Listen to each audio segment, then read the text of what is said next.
Bernardo Armani está acompanhando o caso do Luiz Felipe. Fala, ô Bernardo, por favor, a mãe prestou depoimento aí, a mãe do Luiz Felipe. Buscas acontecem no interior de São Paulo. Paty, diz a mãe que não teve mais contato com o Luiz Felipe desde o dia do crime, não sabe onde ele está, só quer que esse pesadelo acabe. Ela saiu acompanhada de 2 advogados há pouco aqui da delegacia, a polícia tentando também contato com outros parentes e lá na cidade de Jundiaí, as 2 viaturas, 5 investigadores ainda rodam pelo município atrás de Luiz Felipe. Bate. Ok, vamos ver a reportagem inédita, Brasil.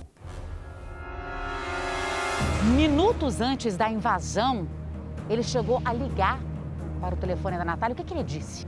Ele ligou para a Natália e perguntou para a Natália se estava gostoso lá. A frase dele foi, tá gostosinho aí, né?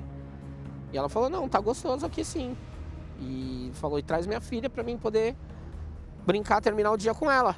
E ele falou que ia levar a criança e no final ele acabou não levando a criança e cometendo esse ato impensado. Ou, não sei se impensado, eu acho que bem premeditado, mas de uma consequência devastadora para a família.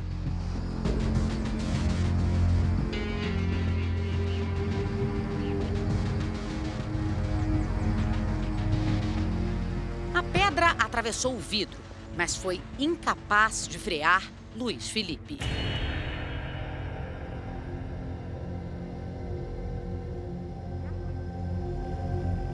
Você acredita que a tragédia poderia ser ainda maior? Ele não deu chance de reação para ninguém.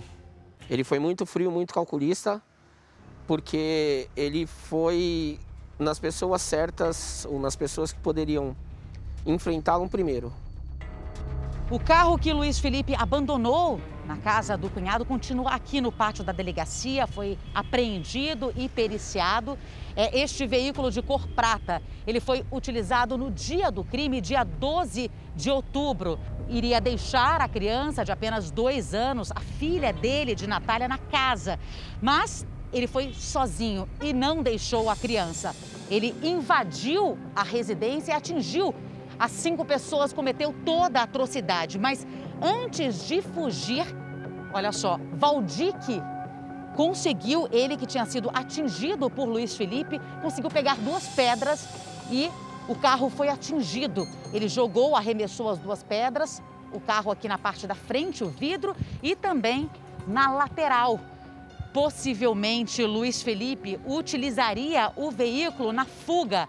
Não abandonaria o carro na casa do cunhado, que fica a 1 quilômetro da casa dele, mas sim em outro local. Mas ele sabia que se andasse com esse carro, circulasse pelas ruas, possivelmente ele seria parado pela polícia. O rapaz de 29 anos que matou a ex-namorada e a ex-sogra continua vivendo às escondidas. Mas até quando? Ele andava sempre com uma faca. E dizia ele que era para defesa própria. Nunca questionei isso, porque do jeito que o mundo anda, a gente acha até normal, às vezes. Mas aí, no mínimo, estranho andar. No mínimo estranho alguém andar com a faca de caça durante o tempo todo. Ontem, o cunhado e a irmã do assassino foram ouvidos na delegacia. Uma contradição teria chamado a atenção da polícia. Eles sustentavam a versão de que Luiz Felipe apareceu de repente na casa deles. Disse que fez algo errado e entregou a chave do carro na mão do cunhado. Agora, segundo a nossa produção apurou, eles disseram que o suspeito interfonou, pediu ajuda. A irmã desceu e ele já não estava mais ali. A chave teria ficado no contato do veículo. 8ª DDM, Delegacia da Mulher, aqui da Zona Leste de São Paulo. É aqui que a investigação sobre o caso Luiz Felipe está sendo concentrada com a doutora Renata. Hoje, às 10 horas da manhã, 2 viaturas deixaram a delegacia. Um veículo vermelho descaracterizado e uma outra viatura com 4 policiais. Eles deixaram a delegacia e foram para o interior de São Paulo. A delegada não quis informar o lugar, a cidade ao certo. Isso porque pode atrapalhar nas investigações. A informação que a gente conseguiu apurar foi a seguinte, Bate, que Luiz Felipe tem parentes nessa cidade do interior de São Paulo.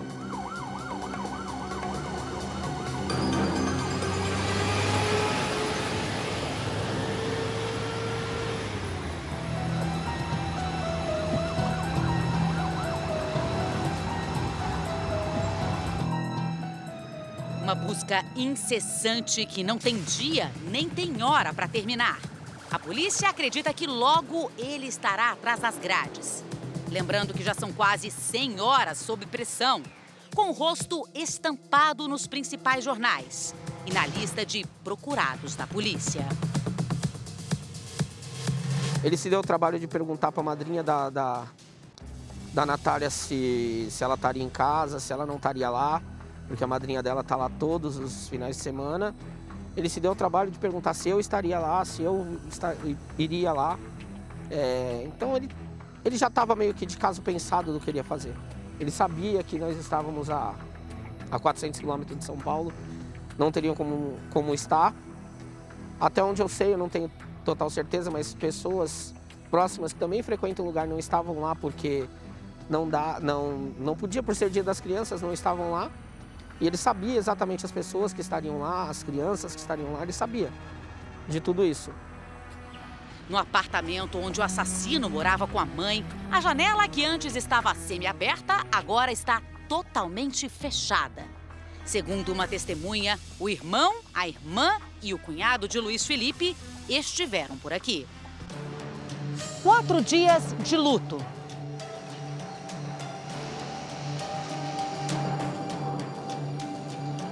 Quatro dias em que 2 famílias foram completamente destruídas.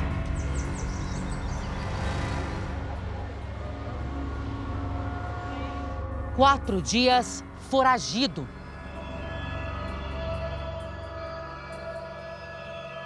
Quatro dias já se passaram. O crime foi no dia 12 de outubro, uma segunda-feira, por volta das 7h30 da noite.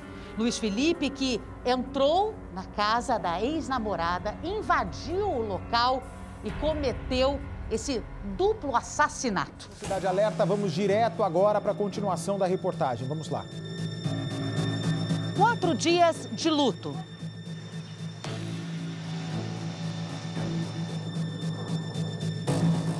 Quatro dias em que 2 famílias foram completamente destruídas.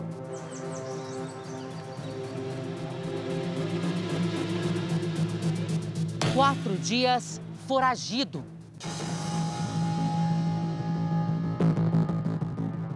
Quatro dias já se passaram. O crime foi no dia 12 de outubro, uma segunda-feira, por volta das 7h30 da noite. Luiz Felipe, que entrou na casa da ex-namorada, invadiu o local e cometeu esse duplo assassinato. Matou não só a ex-namorada, mãe da única filha dele, Natália Saldanha, esta jovem que tinha acabado de completar 18 anos, mas também a ex-sogra Priscila. E ainda fez outras 3 vítimas, inclusive o ex-sogro, que se recupera no hospital, continua internado. Nesses 4 dias que já passaram, bom, além de todo esse drama vivido, dessa dor e da saudade, ainda surgem novos depoimentos. Pessoas que revelam um pouco sobre o perfil de Luiz Felipe e mais, que deixam claro que este homem de 29 anos não teve um surto de repente, mas ele teria planejado, premeditado tudo milimetricamente. A partir de agora você vai ver uma entrevista exclusiva com uma pessoa que é da família, uma pessoa que sempre foi muito próxima das vítimas. Uma pessoa que chegou a falar por telefone, ele e a esposa, com Luiz Felipe, um pouco antes do crime. O que Luiz Felipe falou é o que você vai saber. E a pessoa é esta aqui. Um tio, padrinho, uma pessoa muito próxima de Natália. Antes de mais nada, eu queria que você falasse para mim, quem é o Luiz Felipe? Ele é um cara frio, muito detalhista e, de certa forma, colecionador de armas brancas. Ele é um cara perito, vamos dizer assim, em faca. Ele tinha muita habilidade com uma faca na mão. E ele é muito frio. Em setembro de 2015, quando nem conhecia a Natália, o rapaz postou essa foto nas redes sociais. Ele tinha o costume de andar armado com facas? Sim, sempre. Você chegou a ir até a casa dele, não chegou a ver a coleção, mas ele falava, ele se exibia, falava que tinha uma coleção? Sim, ele falava que tinha uma coleção. Eu nunca cheguei a ver a coleção, eu sempre vi 2 facas que andavam com ele, que ele sempre andou com essas 2 facas. Essas eu cheguei a ver e a gente chegou até a fazer uma brincadeira, uma vez ali, como a gente diz no mundo da luta, a gente fez uma sombra, né, que é uma lutinha simulada. E ele me pareceu e me demonstrou ser muito perito com faca. Ele era muito bom com a faca na mão, muito bom com isso mesmo. Ele também publicou a seguinte mensagem: quando a mediocridade e a hipocrisia estão no domínio de certos seres, fico na dúvida se o que sinto é fúria ou puro ódio. Uma mulher então comentou: calma, dias melhores virão. Luiz Felipe respondeu, com a ajuda de alguns homicídios dolosos, e ainda soltou uma gargalhada. Brincadeira ou sangue frio? Antes de se separar, então ela chegou a desabafar com você? Sim, ela desabafou comigo, desabafou com a madrinha dela, desabafou com a mãe. Ela chegou a desabafar com bastante pessoas sobre isso.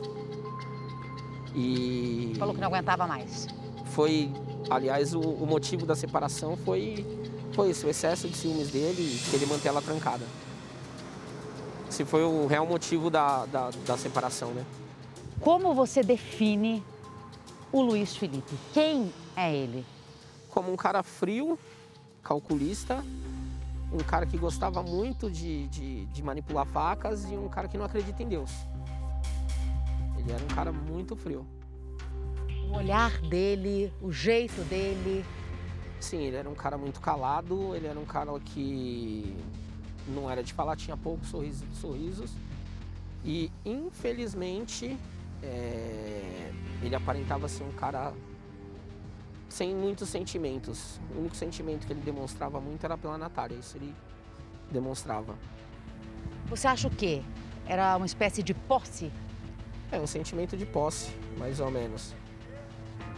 Sentimento de posse, mais ou menos isso. Durante um relacionamento, como é que ele era com a Natália? Durante o relacionamento ele sempre foi um cara legal, um cara que demonstrava gostar bastante dela, apesar dele ele fazia ela quase prisioneira dele, né? Ele não era de gostar de deixar ele sair, deixar ela sair pra nada, e a mãe dele compactuava muito com isso, porque ele trabalhava e ela morava na casa dele, e a mãe dele também não deixava ela sair praticamente pra nada. Uma refém? É, quase uma refém. Ela chegou a reclamar bastante vezes disso. Bastante vezes ela chegou a reclamar disso. O que ela disse? Ela dizia que era difícil conviver lá, morar lá, e que ele não queria alugar uma casa só pra eles, e que ela não conseguia sair, que ela, pra ela sair com a nenê ou pra ela sair com alguma coisa, tinha que esperar ele chegar do trabalho, ou tinha que ele estar em casa para ele acompanhar ela, que ela não podia nem ir na mãe dela direito, era muito difícil a situação dela. Ela ficava trancada em casa? Sim, a maior parte do tempo. O tio de Natália acredita que o rapaz arquitetou tudo nos mínimos detalhes. O crime, a fuga e o esconderijo. A mulher dele chegou a falar com Luiz Felipe na tarde do duplo homicídio. Ele conseguiu destruir até a família dele. Até a família dele vai ficar muito mal e tal, mas fazer o quê? Foi uma escolha dele, infelizmente uma escolha dela, que a gente não tem como voltar atrás, nada vai trazer ela de volta. Mas a gente espera que tenha justiça, né? Que ele seja encontrado. Ele tem que pagar na justiça de Deus, na lei de Deus, mas também tem que pagar na lei dos homens. Eu acho que a nossa justiça tem que ser tem que ser realmente uma justiça. E puni-lo com o rigor da lei. Ele não destruiu só a vida dele, mas ele conseguiu destruir a vida da família dele, da família da Natália, da filha dele. Ele não pensou nem na família dele, nem na própria avó, ele não pensou na criança, no filho dele, porque a filha dele um dia vai perguntar pela mãe, pela avó, e ele vai falar o quê? Ele não pensou em ninguém, ele não pensou em nada.